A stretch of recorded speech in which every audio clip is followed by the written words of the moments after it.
বাংলাদেশের রাজনীতিতে ধর্মভিত্তিক দল বললেই অবধারিতভাবে যে নামটি সবার আগে আসে তা হল জামায়াত ইসলামী।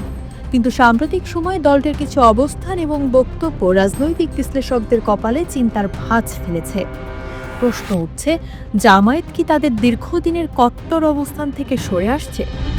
বিশেষ করে গত বুধবার খ্রিস্টান সম্প্রদায়ের প্রতিনিধিদের সাথে বৈঠকের পর জামায়াত আমিরের একটি মন্তব্য দেশ জুড়ে আলোচনার ঝড় তুলেছে। মগবাজারে জামায়াতের কেন্দ্রীয় কার্যালয়ে আমির শফিকুর রহমানের সঙ্গে বৈঠক করেন খ্রিস্টান সম্প্রদায়ের প্রতিনিধিরা। বৈঠক শেষে ন্যাশনাল খ্রিস্টান ফেলোশিপ অব বাংলাদেশের জেনারেল সেক্রেটারি মার্থা দাস গণমাধ্যমকে যা বললেন তা ছিল চমকপ্রদ। তথ্যটা ছিল এমন যে জামায়াত দেশ পরিচালনার দায়িত্ব পেলে বাংলাদেশের শরিয়া আইন বাস্তবায়ন করবে না। মার্থা দাসের এই বক্তব্যের সময় পাশে দাঁড়িয়েছিলেন জামায়াতের সহকারী সেক্রেটারি জেনারেল এহসানুল মাহবুব জুবায়ের।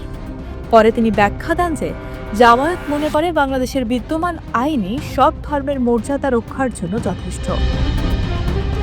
কেবল শরিয়া আইন নয়, আসন্ন 12ই ফেব্রুয়ারির নির্বাচনকে সামনে রেখে আরও কিছু চমক দেখিয়েছে জামায়াত। এবারই প্রথম দলটির পক্ষ থেকে দুজন হিন্দু প্রার্থীকে মনোনয়ন দেওয়া হয়েছে।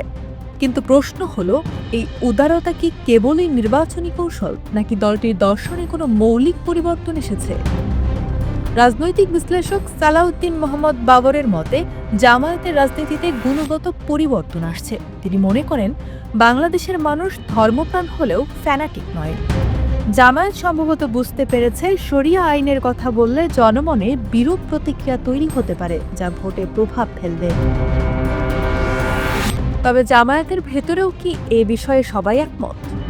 কেন্দ্রীয় নেতা মতিউর রহমান আকন্দ দাবি করেছেন, আমির ঠিক শরিয়া আইন হবে না এমন ভাষায় মন্তব্য করেননি, বরং তিনি জনগণের মতামতের উপর জোর দিয়েছেন।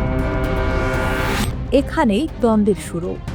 2012 সালে নির্বাচন কমিশনের নিবন্ধন রক্ষায় জামায়াত তাদের গঠনতন্ত্রে বড় ধরনের পরিবর্তন এনেছিল। আল্লাহ প্রদত্ত ও রসুল প্রদর্শিত ইসলাম কায়েমের বদলে তারা গণতান্ত্রিক পদ্ধতিতে ইনসাফ কায়েমের কথা যুক্ত করে। তবুও 2013 সালে হাইকোর্ট তাদের নিবন্ধন অবৈধ ঘোষণা করে, কারণ তাদের গঠনতন্ত্র তখনও সংবিধানের সঙ্গে সাংঘর্ষিক ছিল। অধ্যাপক সাইদ ফেরদৌসের মতে নির্বাচনের আগে ভিন্ন সম্প্রদায়ের কাছে গ্রহণযোগ্যতা বাড়াতে এমন সফট কথা বলা রাজনৈতিক দলগুলোর পুরনো কৌশল। অন্যদিকে অধ্যাপক মাহবুবুল্লাহ মনে করেন জামায়াত নিয়ে মানুষের মনে যে নেতিবাচক ধারণা বা পারসেপশন আছে তা কাটাতেই এই নতুন বয়ান তৈরি করা হচ্ছে। সমালোচকরা আরও বলছেন, জামায়াত সব ধর্মের কথা বললেও এখন পর্যন্ত কোনো নারীকে প্রার্থী করেননি। এমনকি নারীদের কর্মঘণ্টা কমানো নিয়ে আমিরের আগের মন্তব্য দলটির উদার হওয়ার দাবিকে প্রশ্নের মুখে ফেলে দেয়। জামায়াত ইসলামীর এই অবস্থান পরিবর্তন কি স্রেফ ভোটের অঙ্ক মেলানোর চেষ্টা, নাকি তারা সত্যিই মাওদুদিবাদ থেকে সরে এসে একটি আধুনিক গণতান্ত্রিক ধারার দিকে যাচ্ছে? 12ই ফেব্রুয়ারির নির্বাচন এবং পরবর্তী রাজনৈতিক কর্মকাণ্ডই বলে দেবে জামায়াতের এই নতুন রূপ কতটা স্থায়ী ও অকৃত্রিম।